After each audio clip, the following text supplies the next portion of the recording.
ladies and gentlemen, scholars, dear colleagues. In fact, dialectics of universal and the particular, but since universal in almost all sciences today, due to modernity, is westernized, so I prefer, instead of putting universal among the words in my title, however, with some hesitation, to add general instead of universal. Actually, in the past 30 years, I have tried in my speeches, in teaching, in writing, that as long as we are not dealing with dialectics of the general and the particular, we are not able to create or arrive at home ground, at the same time capable sciences, quote unquote, to be able to react to other countries, especially Western countries, documents provided, especially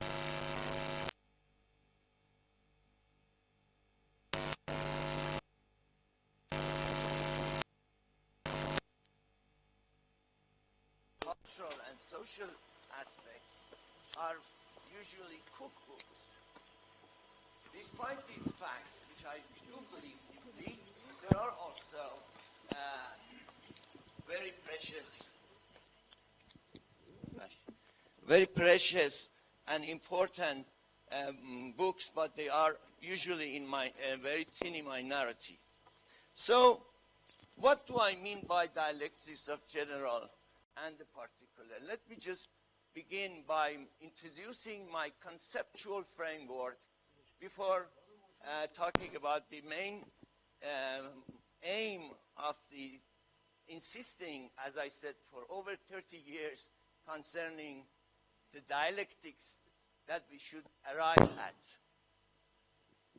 Let's do not forget that the dialectics of general and the particular, without using the word dialectics, has been current in Iran up to the time that modernity or pseudo-modernity has been imposed upon Iran, aiming at integration of Iranian society and economy into the emerging capitalist market. So the problem here is, as modernity has been experienced, or pseudo-modernity has been experienced in Iran, a gap has become deeper and deeper on almost daily basis, and alienating Iranians with their own history, their own culture, and putting aside anything of the past as a cheap and something should be wiped out.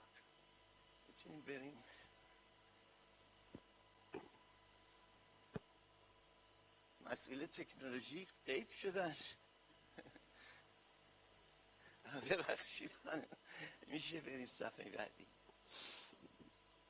As probably all of you know, dialectics is a very, very old concept. It goes back to antiquity and then has been continued in various fronts and based upon various approaches and thought frameworks within the period of Middle Ages, and then by the emergence of capitalism up to now, to the present day. Because of such a long history, I have tried to introduce the main concepts, gradually added to in fact, to what different periods of time have thought of dialectics.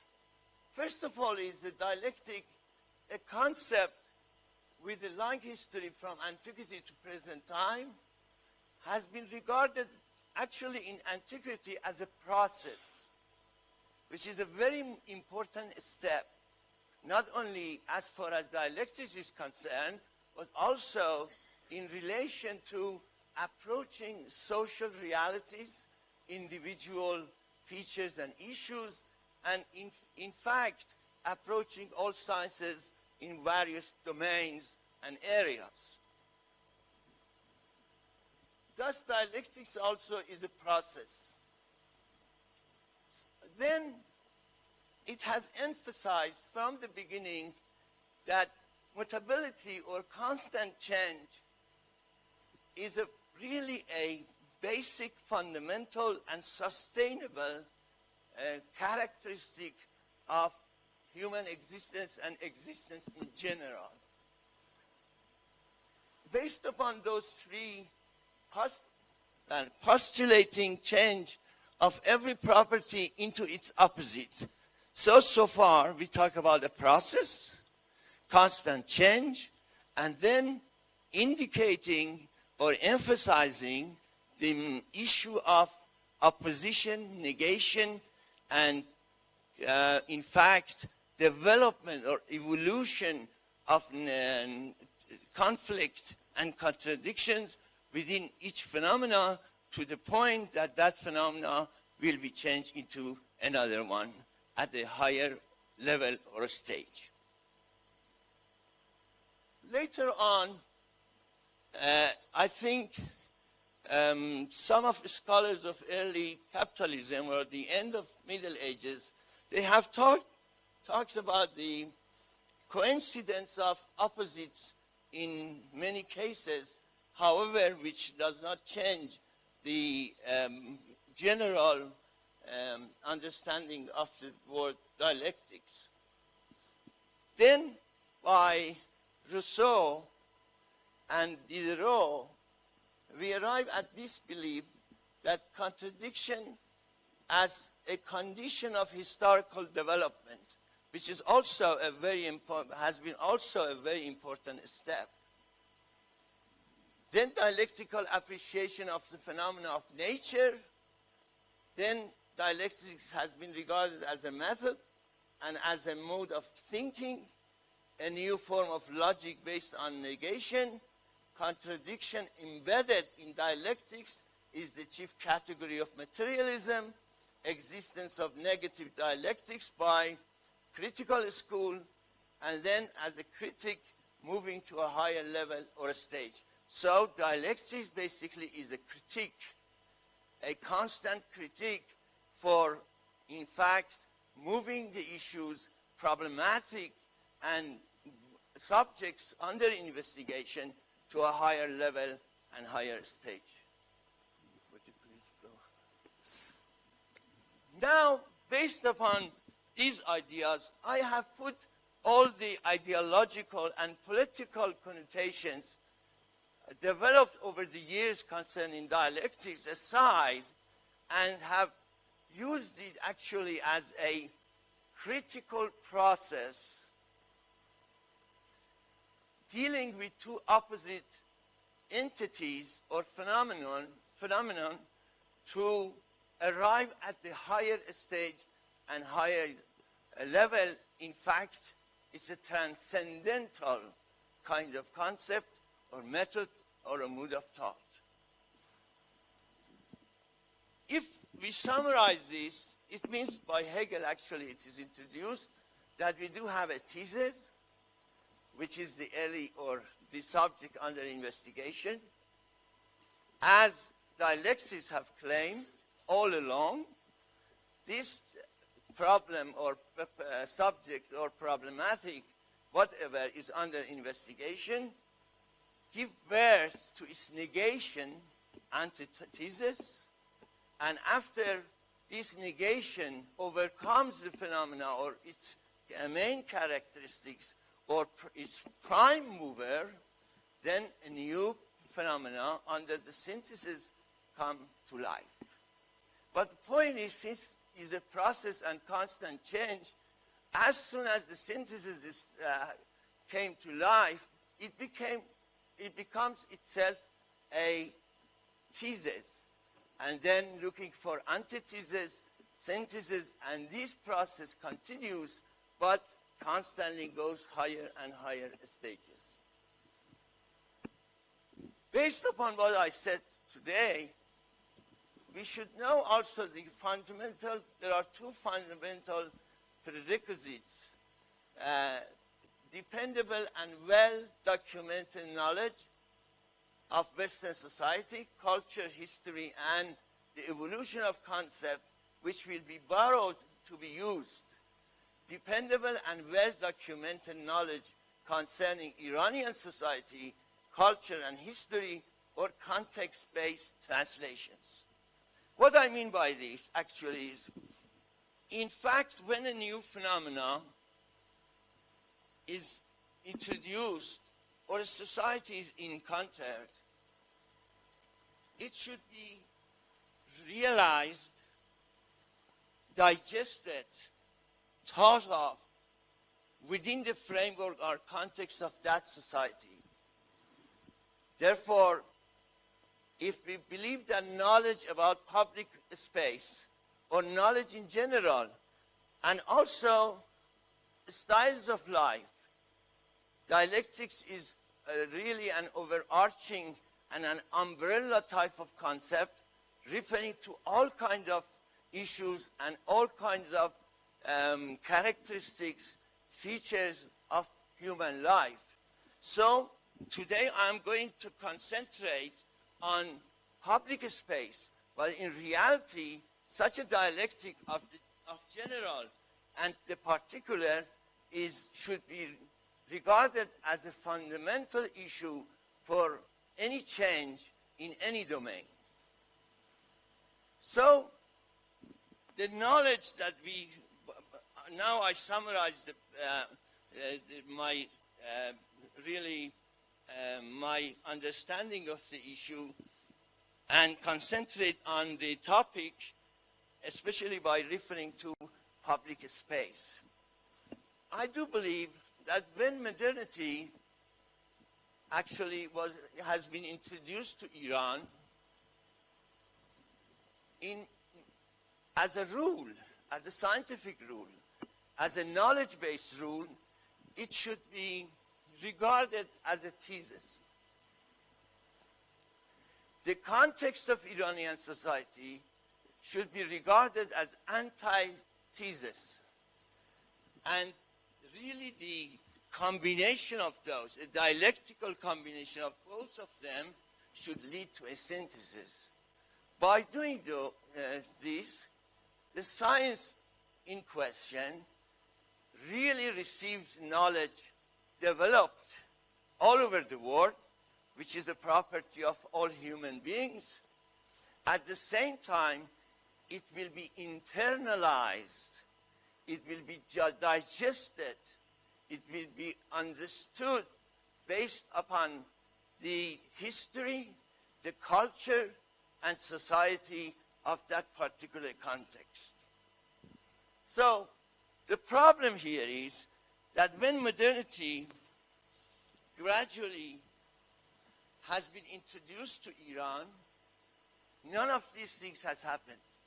This dialectics, which has been current in the past, completely has been left out. So, what will happen? The only source of understanding this new phenomena have been through the visual arts, like commodities which have come to Iran, cinema, painting, all artifacts and byproducts of a society, and at the same time translating text. And I do believe in all domains of life, the problem of Iranian in the past 100 years is because of those translations up to now, which are not really context-based. Not only that, most of these translations are actually used dictionaries as the main instrument. Now let's concentrate on public and public space. Before going into that, it is necessary to talk about modernity and the reaction of Iranians to modernity. I have summarized all the approaches or reactions to modernity and put them in a continuum. One pole is modernity imposed upon Iran to destroy religion. In fact, in Mehnameh, I published under a pen name a long poem by my great-grandfather who declared that modernity means that instead of the calling for salat, for praying, there will be songs, unacceptable songs, all mosques will be closed, Quran will not be read, and everybody will start drinking alcohol, and that has been the approach of a good portion of elites toward modernity. On the other pole, true or false, there is a sentence in Iranian, in Farsi, that is attributed to Mr. Tagizadeh. It says, modernity is a vital necessity, and Iranians should accept and change accordingly in all aspects of the life, among all walks of life, from head to toes. So, in one pole, there is this belief that it will destroy our ethics and religious life, our belief system. On the other, that we should change drastically, completely, in all aspects to be modern, and it is vital and a necessity of the time. It's a calling of the time. In between, there are mechanical blending of tradition and modernity. 10% of one of them, 20%, 30%, 50%. But however, it's a mechanical blending. And when you read those approaches to modernity, you realize very soon that the writer has not understand either modernity or tradition. In such a mechanical blending, usually tradition is approached as a static, as something which belongs to a very, very remote past and should not change, should remain intact in every aspect and be followed as something sacred. Okay. The problem here is when there is no dialectics of general and particular, very, very soon and seldom we forget that modernity, if introduced through written documents, the person should know not only both languages very well, but also know the cultural framework and the evolution of conceptual framework, as I will show in many, many of the concepts that we are using. Actually, instead of such familiarity and instead of knowing both languages very well, however, I should emphasize that there are excellent translators, very, very knowledgeable. There are excellent books translated from various languages, but they are, again, in minority, especially these days. Charlatanism has also added to the problem, so you very easily can move around, look at the bookstores, and find hundreds and hundreds of books which has claimed translated from a text, and if you're familiar with the text, you soon will realize that there is no way to believe that the Farsi text is really translation of the foreign language text. So, 5 minutes, I'm just one more. Okay, let me go fast and skip some of the issues. Okay, let me just. Yeah. No. Wait, come to the next one. I will summarize them because you probably will be able to see this PowerPoint and things. The problem is widespread positive feeling led to a deep affection toward West among elites and educated, enforced by government also became correct. I don't go into others, but the only thing is anything, as I said, related to the past, related to the tradition, related to history, should be wiped out. And the problem is not only wiping out, I'm not the man of formality, unfortunately. Actually, the problem is not only putting aside culture, history, and society, but the main problem is the fact that by approach, a shallow, non-digested approach of modernity, they have begun to distorting and rewriting Iranian history, culture, and society. Okay. Based upon these, let's go to the issue of public. I have quoted from a very well college dictionary, well known, pretending to or affecting the people at large or the community. I emphasize the word community here. Maintained by or for the public, open to all, like public parks. Participated in by the people, a public demonstration, as an example.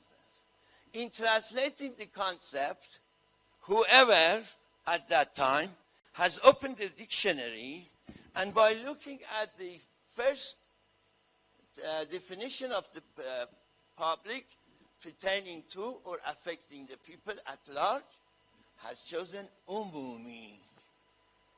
And today we talk about حقوق umumi. We talk about the law. We talk about the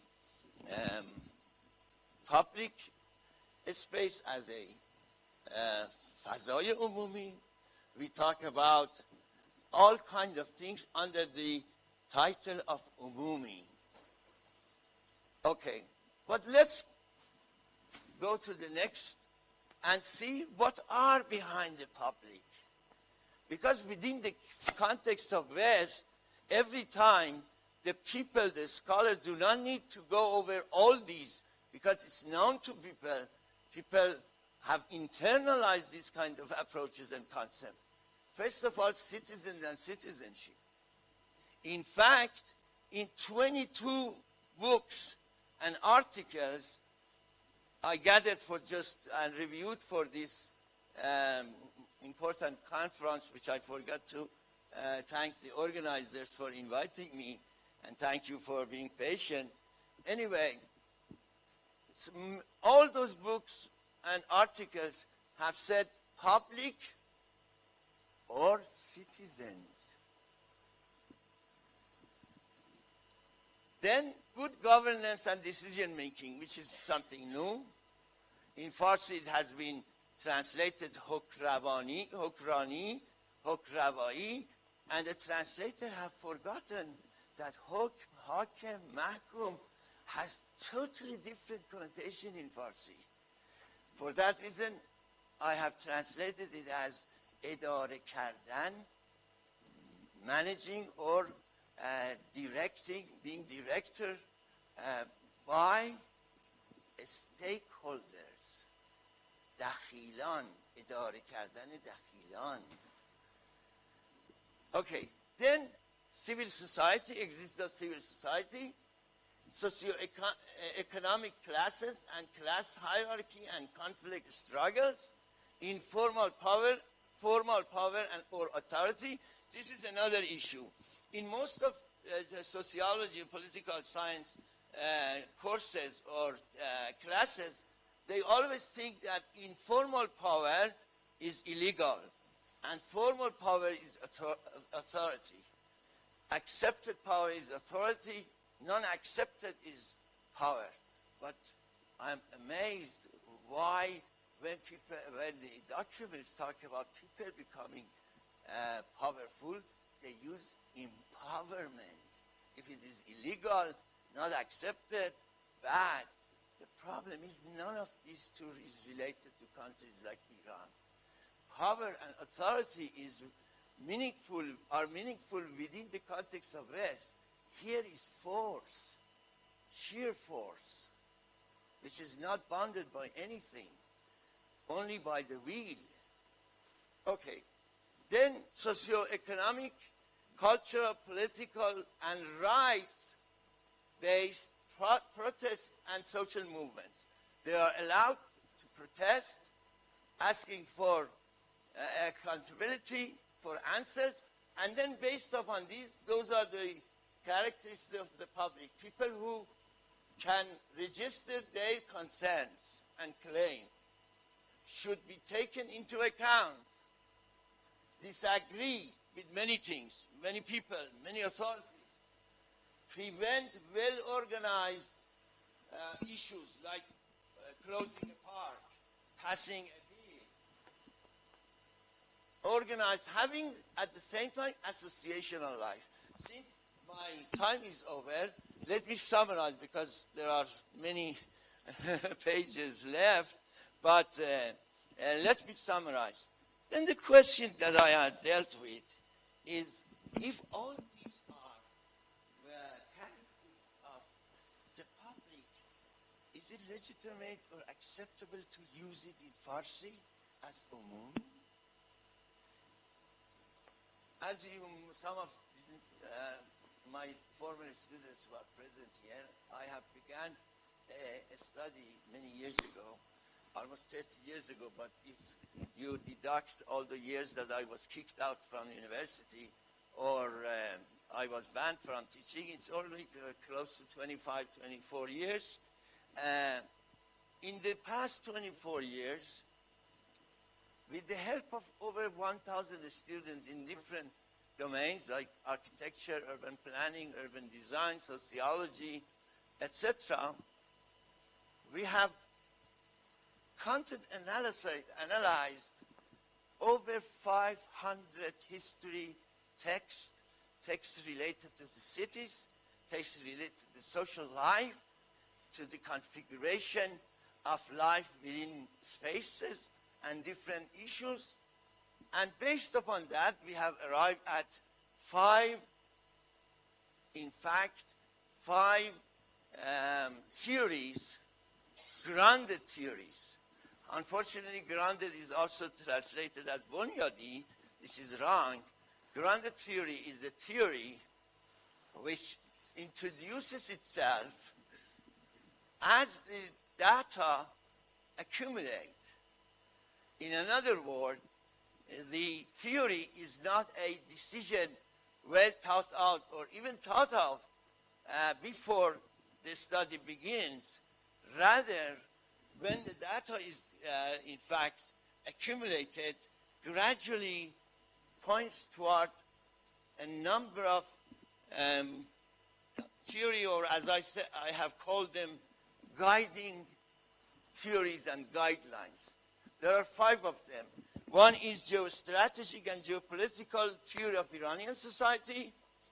The other is urban scale versus building scale and citizenship. The third is impossibility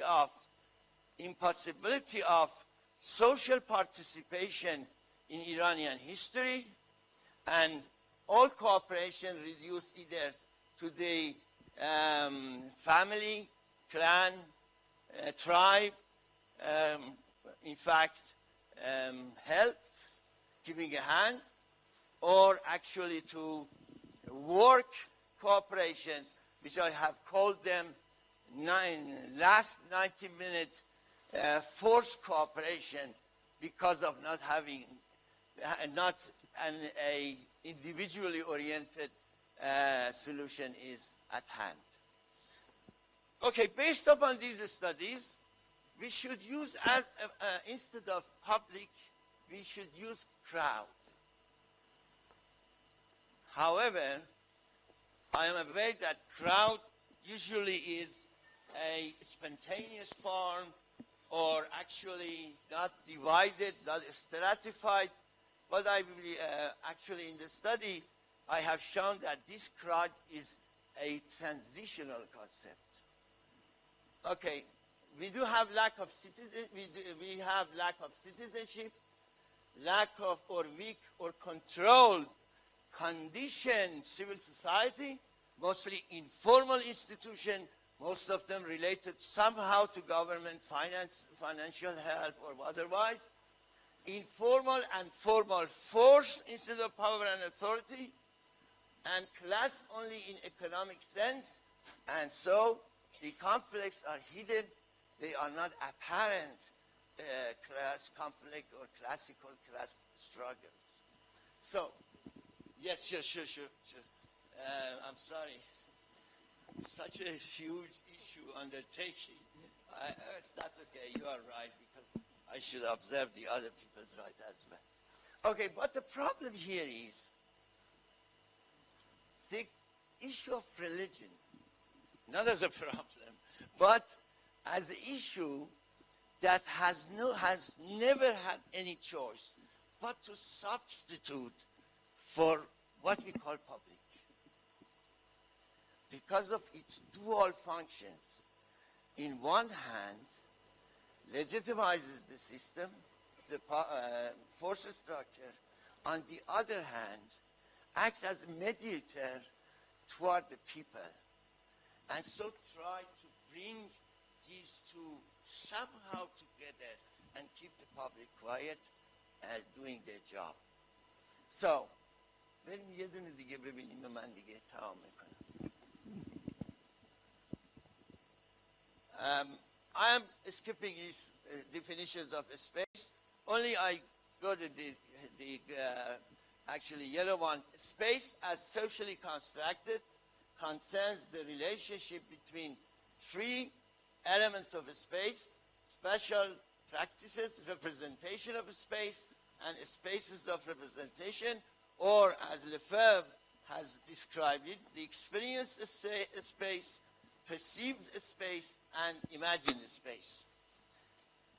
When you look at the definitions, we are not familiar within the cultural setting of Iran with these three and this kind of categorization or classification, because they are usually interwoven. At one time, one of them is dominant, and at the other time, at the other stage, at the other instance, another one is dominant. So, created space replaces effective space as the overriding principle of geographical organizations. This is not really applicable to Iran as well. I have no time to explain it. Later on, before introducing this, let me just summarize my main issues. In Iran, first of all, the public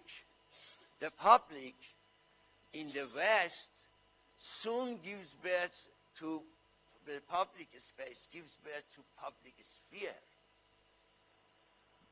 For example, Habermas has studied the cafeterias back in 1600, 1700, and have realized that these public spheres are spheres for debating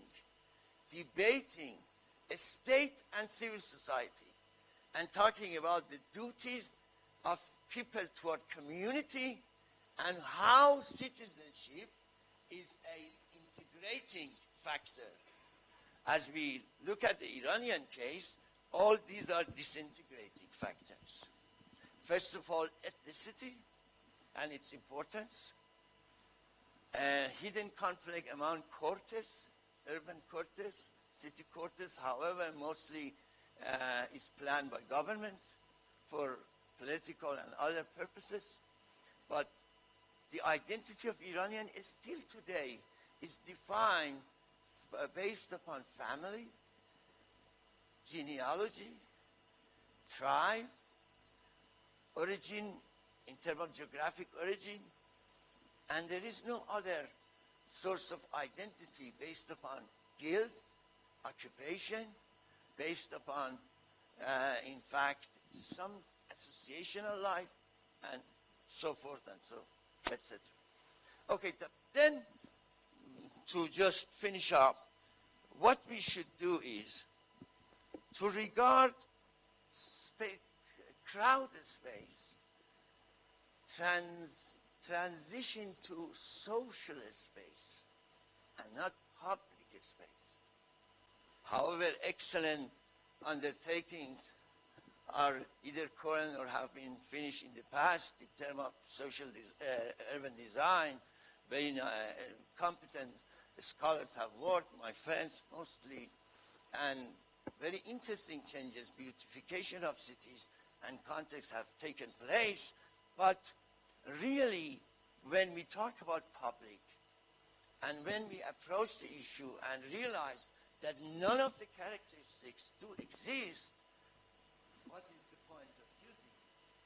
It only will lead to confusion, as has been the case in all translations. Still, we cannot translate community. Still, we cannot translate civic center, civil engineering. Still, we cannot really translate democracy. We think democracy is a mardom salari, but in every case, it's not all mardom salari. It's only selected mardom salari. For example, in Greece and Rome, slaves, and in Greece, women were not a part of the mardom. Who were those people who didn't have birth certificates as a person who have been come to life in Greece were not regarded as citizens. So demo also, like public, has all kind of qualification and conditions attached to it. Okay, I'm very sorry, to just arrive at the conclusion, this is a picture of an Iranian, a part of Iranian city. As I said at the beginning, it is not a matter that we do have public space or we do not have public space. We do have citizenship or we do not have citizenship. All human beings, under no matter what, any harsh circumstances, will find a way to live. I know, you know better than me. To survive and enjoy life. However, a part of these groups will be wounded, and some of the wounds will not be healed through time, but human beings will live and try to enjoy no matter the condition. So, crowded space in Iranian cities changed into social space. Public bath for women. Since I accompanied my grandmother up to the 7 years to the females bath, and one day they realized that maybe my attention has shifted. So they asked my grandmother not to bring me anymore. But it was astonishing that they went after the morning prayer and came back next to the evening prayer. If it was a matter of washing, cleaning, so many others. And then when I went back, flashbacks to those memories, I realized it was a crowd. It was an association. First of all, it was the only place that those who have a potential, who were looking for a potential bride and groom, had chance to see everything and evaluate. And I realized that when someone is prominent and has prestige, all the young came and tried to help her, and then anardım کرده و گلپر پالوده‌سی I'm sorry some kind of sweet things they brought to the women's public bath and distributed among people, and in fact in certain days special groups informally unwritten have redefined the time of in fact taking a bath at certain time and days. So public baths. And also for the men, but it didn't took that long anyway. Take that long. Then mosques. Imam this. Yeah, I am answered. Just only 1 minute. Yes, of course. Only 1 minute. But the point is, as I said at the beginning, because of the theory of building scales versus urban scales, most of these social spaces are indoor. And in fact, Iranian architecture is indoor-oriented versus European or Western, which is outdoor-oriented. And I finish here. I hope I have confused you enough. And if I have done such things, I think I have accomplished a great deal. Thank you for your patience. Thank you for inviting me. And I'm glad to see all these beautiful, pretty faces, energetic. And I know we will be on top of the world. If not that, we will solve all our problems. Thank you very much.